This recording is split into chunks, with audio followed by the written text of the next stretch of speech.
Joining me in the studio for more on this is TVC entertainment presenter Mike Mesikenor. Mike, good to have you join us. It was a pleasant night because there were a lot of firsts. I know that the much talked about is the one for Michelle Yeoh, who, I mean, it was really a big night for her. And then someone like Ruth Carter, who also won Best Costume Designer for... Second time running. Black Panther for Black Panther, forever. Yes. After winning for the first one. But in general, just in general, what's your overall impression of the Academy Award this year? Now, you look like someone that presented there, by the way.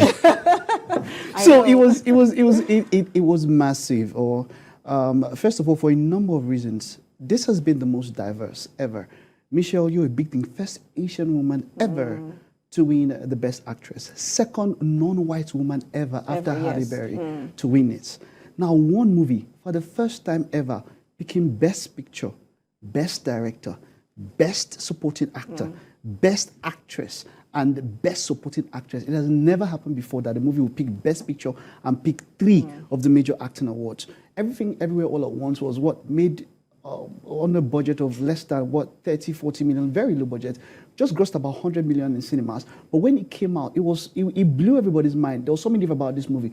Altogether, the movie has won over 200 awards over the award season. And it gained momentum really quietly. There was this movie that had, I think what's her name? The Titanic woman.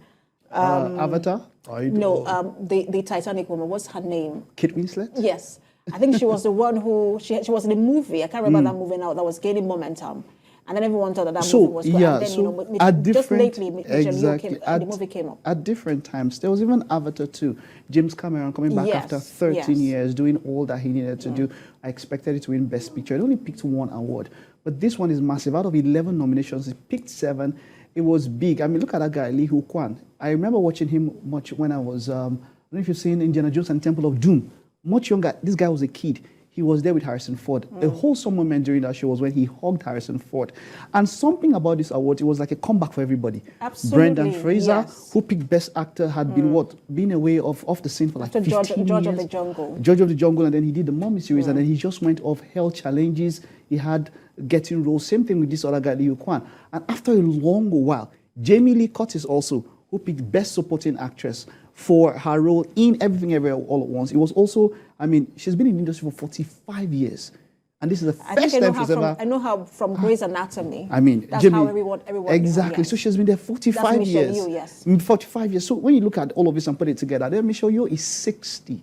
And she said, you are never past your prime as a woman. And that was big, that's in reference. Most profound statement exactly, made on that exactly. stage. So it was on all round, on all levels, it was Hollywood-like stories. They like drama. And for me, I don't believe in any conspiracy about being staged and all of that, but people love drama, and the awardees and those who picked up this, who picked up the winner's gong or the winner's statuette, where people had some deep and interesting stories. That was all. But would you say that in any of the category that perhaps you were not satisfied with? I know you just mentioned Avatar not picking Best Picture. Yes. Whether those who won or didn't win that you thought should have won or shouldn't have won? For me, well, I was expecting Everything Everywhere All at Once was already a favorite pick for me, but I expected more from Avatar. People were expecting Angela Bassett for her role in Black Panther Wakanda Forever. She did extraordinarily well. And it's not going to be easy to replicate that sort of performance. So a lot of people were not. But then it was Michelle Yeoh. So it was more or less for people who are neutrals. It was like a win-win.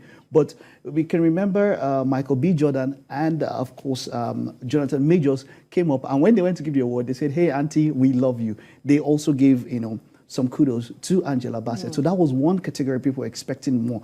And then... what's his name now? This movie, Top Gun Maverick, exactly. Tom Cruise and all of that. We thought people were expecting more. It picked only. Really. That was an absolute. I mean, $1.5 billion. It grossed over his life. Really. I mean, a good movie, but not really. It just doesn't seem different. Goosebumps it was a good movie, but I just didn't think that Okay. I wasn't expecting so much from it at the Oscars. And then look at what we see here, the performances. Lady Gaga looked like she was like they picked out of a makeup room and said, just jump into something. She wasn't expected to be there at this event. Now she's shooting for Joker 2, For La Dor.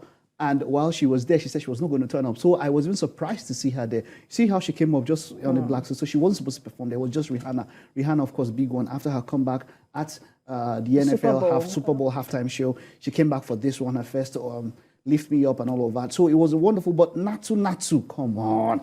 So Natu was massive. Absolutely. I think it's also the first, if you call it a foreign movie, to win, I think, Best Theme Song.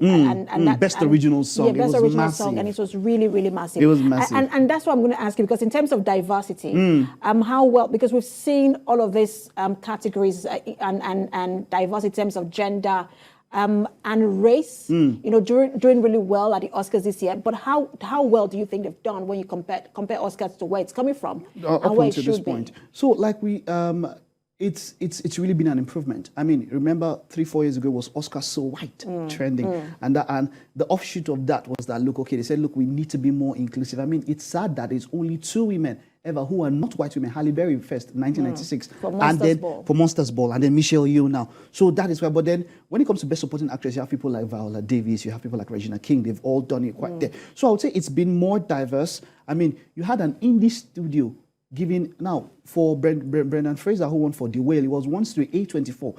That same studio produced Everything Everywhere All at Once. So they scooped all the 4 major acting awards, and in this studio, I mean, it's massive. I would feel bad for Nollywood. Why would I feel bad for Nollywood? I mean, the 3 selections, remember the whole brouhaha the drama. those I think we robbed ourselves of the opportunity to be there because we couldn't put our house together. And I hope that, you know, Nollywood has learned its lessons, and next year we're able to put out a very good movie, because where do we learn lessons like that here? I hope so, Mike. But thank you so much. It's always a pleasure to have these conversations with you. It is a pleasure being here. Presenter, TVC Entertainment, Mike Mesikenor. Thank you for talking to us.